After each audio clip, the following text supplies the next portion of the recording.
자, 여러분 안녕하십니까? 우리 2021년 1차 경찰직의 한국사 문제 총평 시간입니다. 이번에 시험 문제는 보면 20문제 중에서 상중하로 나눴을 때 전근대사 분야의 상은 없었지 않냐 이렇게 생각이 됩니다. 근현대사 분야에서 한 문제가 상에 해당되는 문제가 있지 않을까, 이렇게 한 20번 문제 정도를 이렇게 봅니다. 그 다음에 전근대사에서 이제 중문제, 이 전근대사 분야의 나머지 11문제는 너무 쉬웠어요. 너무 쉬워서 이건 부지기수로 이렇게 좀 맞을 수 있지 않았네. 그럼 13문제 곱하기 5 하면 하나에 5점씩이니까 그러면 한 65점 정도는 그냥 주워 먹는 것이고, 그 다음에 여기에 또 3문제 정도가 하에 해당되니까 그럼 15점 정도. 기본적으로 이건 65점 아닙니까? 65점에다가 이거 15점 아닙니까?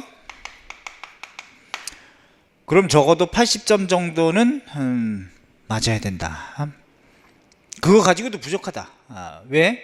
여기서도 좀 결판이 나는 측면이 있으니까. 그래서 제가 보기에 이번에 시험 문제는 한 90점 정도는 맞아줘야 되는데, 제가 쭉 문제를 검토해 보니까 틀린 문제는 없습니다. 이의 제기할 수 있는 문제는 없는데, 문제는 학생들의 체감 난이도, 요게 이제 중요할 수 있는데, 왜냐면 체감 난이도 때문에 순간 기존에 가지고 있었던 실력조차도 발휘하지 못하는 경우가 있거든요.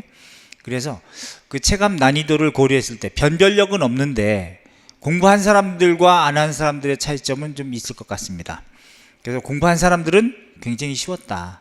반면에 공부를 많이 안 한 사람들은, 그런 사람들은 오히려 변별력 문제는 없는데 이게 난이도, 체감 난이도에서 전혀 못 들어봤던 그런 문제들이 이렇게 딱 나오면 단어라든가 용어라든가 이런 게 나오는 것 때문에 굉장히 좀 헷갈릴 수 있었다.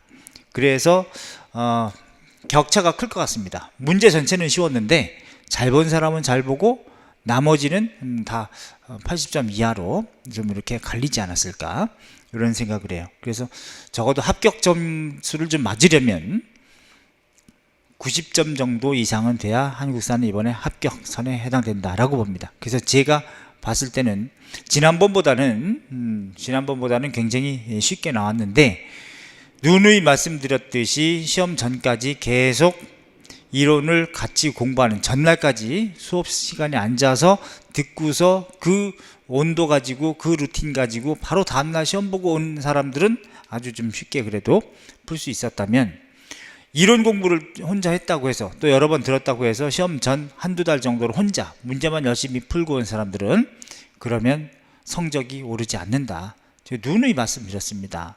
알려드렸는데도 불구하고 안 해요. 그래서 그런 부분을 다시 또 유지해야 된다는 거 하고, 이번에 전체적인 총평은 지난번보다는 아주 쉬웠고, 다음번에는 요 정도 플러스 알파 이렇게 되지 않을까. 왜냐하면 지난번에는 어려워서 문제라기보다는 복수 정답이 있었던 것이 문제였기 때문에, 그래서 확실히 틀리지 않게끔 만들기 위한 목적으로 이번엔 좀 지난번보다 쉬웠지만 틀리지만 않으면, 그래서 복수 정답이라든가 이런 문제거리만 없으면 좀 어려워도 상관없거든요, 출제 기관 입장에서는. 그래서 그런 걸 좀 배제하기 위한 차원이었다. 그럼 다음번이 이제 우리가 한국사 능력검정 시험으로 넘어가기 전에 마지막 시험인데, 그럴 때도 좀 지난번처럼 어렵진 않고 이것 플러스 알파 이런 정도. 왜냐면 이번에는 이게 지금 하에 해당되는 전근대사 에라 문제가 너무 쉬웠어요. 그래서 이렇게 얘기해 줄 수 있겠고, 공부하는 방법은 그래서 제가 다시 한번 말씀드리는데, 이번 시험은 이걸로 기준을 잡지 말고 이번 시험은 90점 정도는 맞아줘야 한다는 내용이고, 또 공부할 때 항상 개념 파악하고 시대 파악하고 그 다음에 의의 파악하고 이런 것이 동시에 진행이 돼야 돼요. 쭉 책을 공부하고 읽을 때. 또 하나, 누적적으로 공부하라는 거 제가 누누이 말씀드립니다.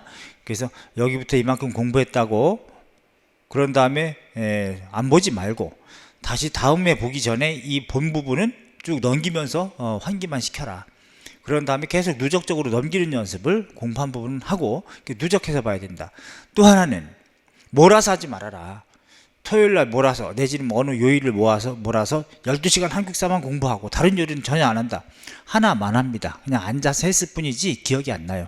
그러니까 적어도 일주일에 월수금 내지는 화목토 이렇게 분배를 해서 이틀을 넘기지 말고 인터벌을 오래 두지 말고 공부하는 연습을 꼭 하셔야 됩니다. 아셨죠? 자, 어쨌든 이번에 우리 시험 보시느라고 고생 많으셨고 좋은 성적을 받은 사람들은 아마 희열이 있을 것이고 또 제가 공부하라는 방법대로 공부한 사람들은 좋은 성적을 받았을 겁니다.